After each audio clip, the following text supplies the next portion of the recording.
o te whatalo fo le tātu o tunu ile a matanga o le vā yaso tau tua o toi wha awau usi mai alau wha afonga o talo le songa fua. O le lea io se tangata ile a tunu ua fia ia unga o le wha maioti ma le ia io sa moa i lalo aia inga o le vavao po le sai le wha malu si o polo inga i teimi o wha mlawi wha fua se i mātu ia o no pui pui ngā le soi fua mai le wha maioti. O le ua toi wha ailoa le malo nisi o swinga i le saa leo o tāpuni ai le maketi o i e savalalo na amatatu i le sosa o mawai atu nei. O se ai inga fōu o tāo fia ima pisini se masani o le whaangai o i ai le no fuanga o i ai le maketi o i e sosa. O whaapopo i fō i ma le sā o le toi whaia li tā e lenga i vaitafe ma le sami. Ai mai se na o le to lima lava tangata e mawhai o na āwai se poto potonga. O whale o lo supermarketi o tapuni le sosa ai whato ata tala i le tolu le fiafi toi loka le i le tāo leo no lo no winga na o le tolu tu lai te talai. O na o whale o loa la haiti o lo o talai pea. O wa whangoto le ato e tau fio na a whea wafu le tunu i le sanua sifuru ono a Merila. Ai o le sanua o me e mai ai le wha wā yaso o toe wha o popo. I le lua wā yaso na mua i whai ai le polo ingo le iei o sa moa i teimi o wha lawe wha fua se i mātu ia o no pui pui nga mai le wha mai. O felei le sui fai pule tu to tasi le pale me le fionga ia o lo fiti va ai se fina ngalo le di pale mi o tali ai teu teu ngo le fa vai fa sino i le fa tuina leo le pule nga fo fa sino ngo fa lua maswafa o le a le to tu fa ta si ai ma le fa sino ngo so nga tu la fono fa le fai pule e le sa o le fina ngalo le pale mi o lua tau sanga o ta tia teu teu ngo fo le fa vai o i di tata i fina ngalo le fa sino nga ma so sa ye te lo ia i le wha tope tope o na watu i le pāle mene ma soala upule ai. Sa unua olo i se wha tala noanga i lona mauta o le komisi so isu a le pāle mene na soli tu wai le wha amsinonga na teu teu wai le tu la fono whanua ma swafa le tau sanga ea whif se lau wadu tasi ai le i whai ai le teu teu ngō le wha vai le ana whato atu ina atu i le tau a whianga le pāle mene le masina na te nei o mati a watu wai le i se tu langa wha na tinati ma pasi ai le whai tau ma wha lua wha lia fo i le whai pule tu to tasi e lo te alo le wha vai maanga i ni suinga ia fia ia te tau tangata e le te tau na wha tope la wina ai ia lava se teimi e whafuri se iai ma ilo o na vaenga o maa. O le mea tonu ngā o lai e poloa i mai e le kula fongo a o lo e kula ngor keu ngor wha vai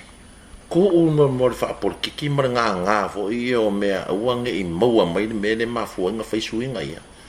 ai ia ave le wha so longa fo i lea e amana ia le tō whā a fioanga, a rim whai pōle a fioanga. Le kō whā a le au whai loko. A le whai mai le pāle mi e lono whina ngalo le na sao no e le sporoide. O le ua iei whai pūle e te tono le pāle mene o sui ia o nuu mai tu malo. O lono winga. O le meu whina ngalo iei whai pūle e 5 sepulu.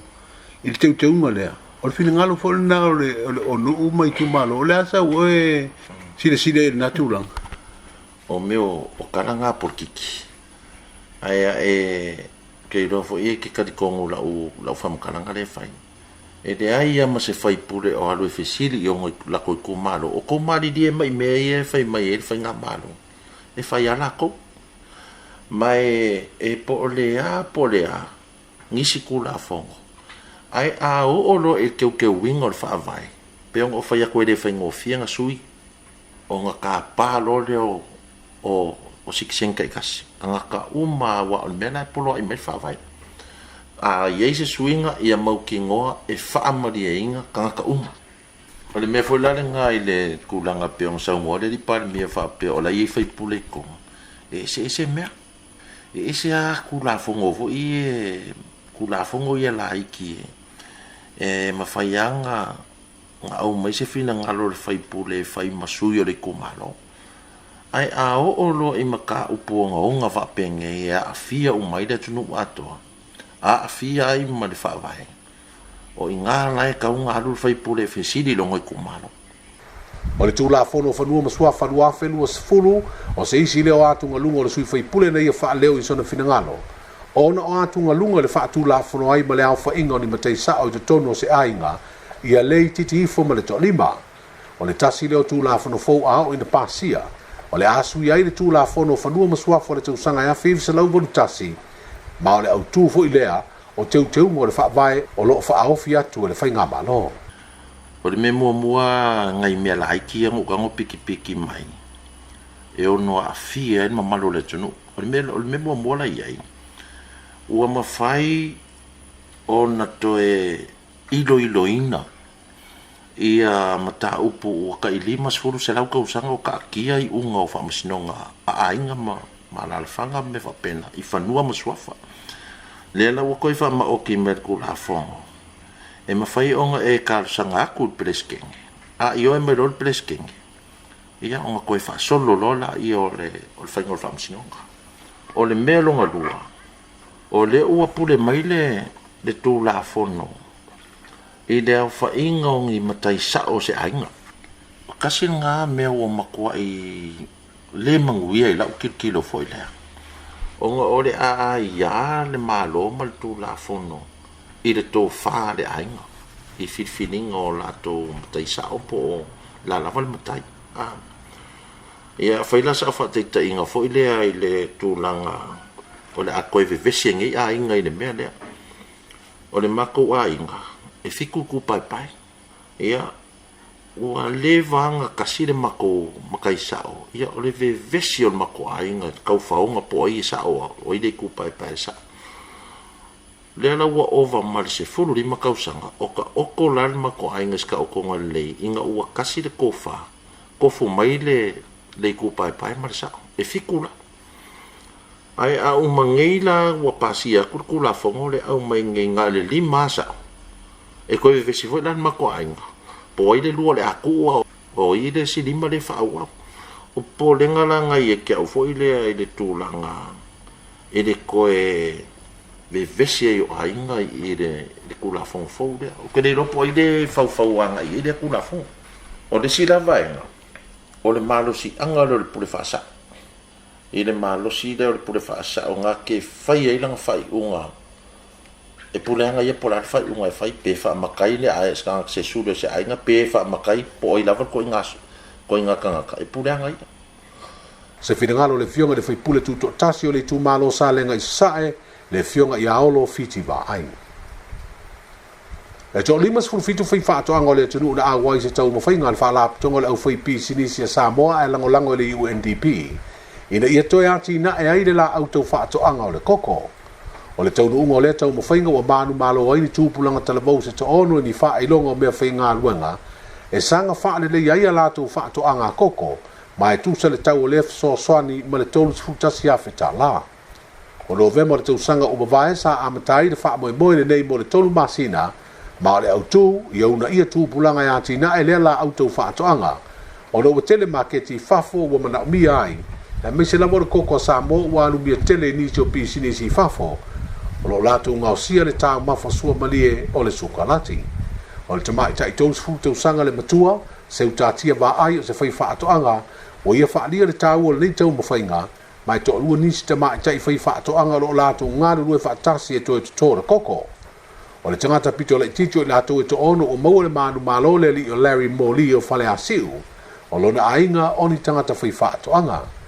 o si le fia Larry pe ona fa dia se pepo fa mtalanga e le va se le sele ni fa mlianga tau tupe mai le atina e no le nei la au koko pe tai we fa dia le temi la me fuai o se temi ta u le a sele sele ai ni tupe se tele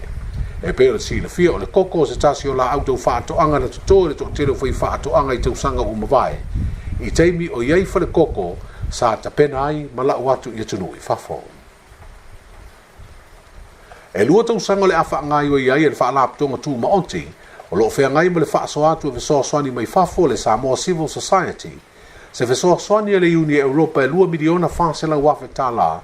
ini fa la tonga tu ma onti se ono na tu ina tu ni ala tu tal sanga mo le funksio ni fainga fa vai fa ta wai le fai o por kalame e una iai le tu langa tu so tangata gender equality i te tonu au nanga o fa fite ye le ofisi o pulenga o tanga luenga o tupe na malo le sunga le asi o fa asina Oscar Maria le ngoi i le Uni Europa ono o le motu sia peo na fa swani o talia tuai i le fa le o tautua a fa la petonga tu ma onti e pe o le matua i le o to manga mo e pupu ngatia ma le fa la petonga mo ta longa olimpeka mo tangata ye mana onga tu mau le Special Olympic Games o le tupe lua tesi ma le whamiriona, o le anga I tonu lava I tau mawhainga I wha ITTI, sa wanga I tonu o ainga, wha ta ua o aia te tau o tinam ta maa itai, ma le si iti o le tūlanga o le atina o tamau ainga o tangata I nuu mafi o anga. O isi wha laptonga tū maonti wa o fia le fiso swani, o le wha malu o wha laptonga tū maonti sa moa le sanko, wha pere so sa iete, a le au whai wha ato anga I le tino. O mamori le whaamfitai le tai o le Kalesia Katoliko o le puleanga a Samoa pia, le fionga ala panti lui ma teelinga le langolango o le Kalesia wao. I le whaamamaluino o sauninga o le vai aso sapa ia, sa whaamna tuai le aso maliu ma le toi tu o le whaola, le na whaatino I te tonu le iwaso o tapua inga masani le Kalesia, a matai le aso freilo le aso maliu, se I o mai le whaai unga o le vai aso o mawai o tunei. O le toi whaawa o pea nisi o sauninga mo le isi iwa o aso, e talo sia I pea Samoa, ina ia manutia ma pui puia mai le whaamai, ma whaafetai e fo I le atua I lo na alofa, I lana pui puinga I a Samoa. Alo le alofa I le li ma le alofa foi le Kalesia I ona whaiva e stau na whaatinoina. Mena lea e tātou te le whaavai pe nofu ai, ia e tu pe le loto pe o le nau, ia tātou whaamoe I le li. Whaatino pea tātou tau mwhainga whaaleanganga, ia e alo foi le malo, e le tau mwhainga whaaletino, ia au alava le puipuinga o le soifua o Samoa. O le mea tā ua o le whaafutai. E mua le whaamanuianga, muri le angasala. Awhikai le atua I le puipuinga o Samoa mai le nei whaamai. E le tere ni atu nu o lo sao mai ai. Ai atonu o lo iai foi se mafuanga po se fe au tāua. O lo fia muri mai e le li mo se o tātou ni atu nu whakawā. O lea ua whaasau ai tātou. Ia kātou maua le loto whaafutai le nganga vivi. O le nganga whaamanu I le atua. Ia mo le nei whaamanu yang tele. Le fionga ala pati lui ma teelinga, o ia le te tai o le Kalesia Katoliko o le puleanga Samoa pia, I sana saunuanga I le Kalesia wao I lunga o le televisia le Kalesia Katoliko le Upumana TV. Ia tala I o le sungfua a matai ngā ruenga o le mai a sofou, soifua.